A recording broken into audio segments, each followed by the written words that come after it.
Good morning, you lovely tradies. Right now, this topic is going to be how to quote properly and be insurance ready.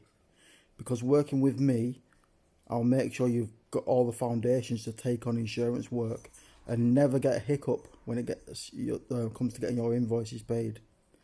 So, first thing, now, all the time I see tradies shouting and advertising free quotes. And everyone does it now. It's no longer a unique selling point. Everyone does it. However, there is a difference in the way you can quote people. Now, common practice for me, and the way I'd always recommend it, is doing a line item quote. Now, if you don't know what that is, let me explain. So, your quotes are probably going to be generic, like everybody else's, really. So they'll be simply, it'll say labour, material, that, and that's it. A line item quote is a breakdown of everything. So you can have, for example, tiling, 20 metres squared, X amount for materials, X amount for labour, so on and so forth, and list everything that you're going to be doing on that job. Yeah, so it's more in line with the scope of works. That way, one thing you're going to be guaranteeing is no confusion. Nothing's being left to presumption. I mean, how many times have you given a quote, they've accepted it, you've done the job, and they said, oh, but you've not done X, Y, and Z. Well, you never agreed to do that. But because it wasn't specified in their quote, you just had it as materials, labour and VAT. How was I to know? You need to include everything that you're going to be doing on that job. Okay? Now, I'll also tell you about the 3 clauses that you need to be having on there as well. Okay? So the first clause is your payment terms and your late fees for when they do not pay it on time. Now, what I would say is a 5% fee of the total balance for every 7 days that it's late. So when they don't pay, it's a benefit. Okay? And within that, you will also have, if they do not pay, you may then escalate it to a debt recovery agency, which could incur more costs, or you may pursue the avenues of a CCJ. Again, more costs, which can then severely impact their credit score when they're going to look for credit in the future. Make sure that's crystal clear. Okay? This will stop people fobbing you off. Second clause, what you need to have in there is a retention of titles clause. Now, a lot of you won't have even heard of this, okay? But you've probably seen a lot of videos recently of people not being paid and they're losing their rag, they're going back round to the properties and smashing up the work that they've done. Now, that itself is criminal damage. You cannot do that, okay? But you can protect yourself from this by having a retentions of titles clause, which that states that all the materials that you provide are yours, they belong to you until they are paid for. It's conditional ownership. Until they've settled your invoice in full, their materials are yours. Okay? It's always a good option though to get your materials costs up front and then charge your labour aspect at the end. But anyway, it's a different topic. Okay? Make sure you've got that clause in because it protects you. Okay? And then you can reach out and say, right, okay, you've not paid. However, what I'll do is I'm going to come round and I'm going to obviously dismantle whatever and basically take my materials back, but I'm going to invoice you for the additional time in respect to the labour to do that. Okay? You're within your legal rights to do this. That's absolutely fine. That's the best way to do it.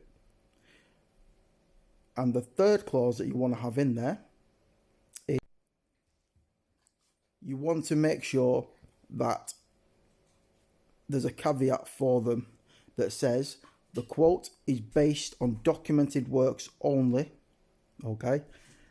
And any unforeseen works that may arise will be quoted for separately, or they'll get a supplemented quotation, okay?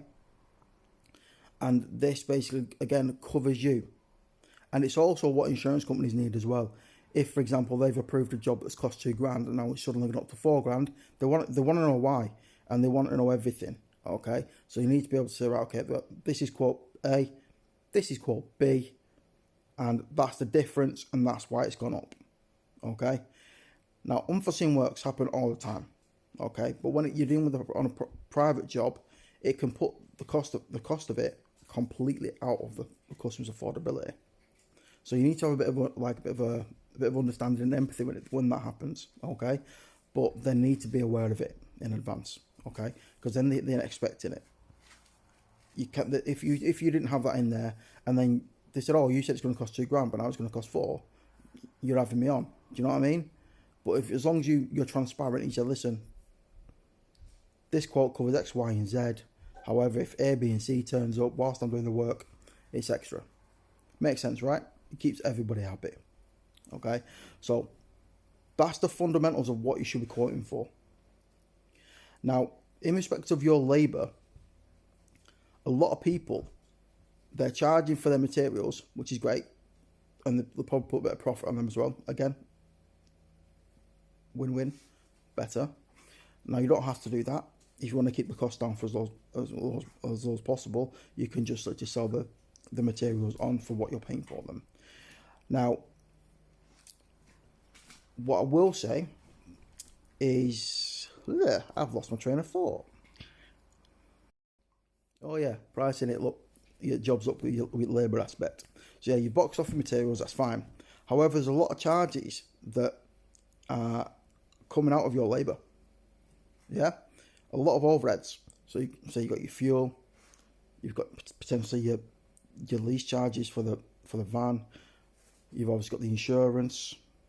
You've got miscellaneous items such as like your tools, tool maintenance, etc. All of this adds up. But if you're not factoring this in on your labour, you're going to be out of pocket massively. Because it's not just about, oh, I charge 300 quid a day.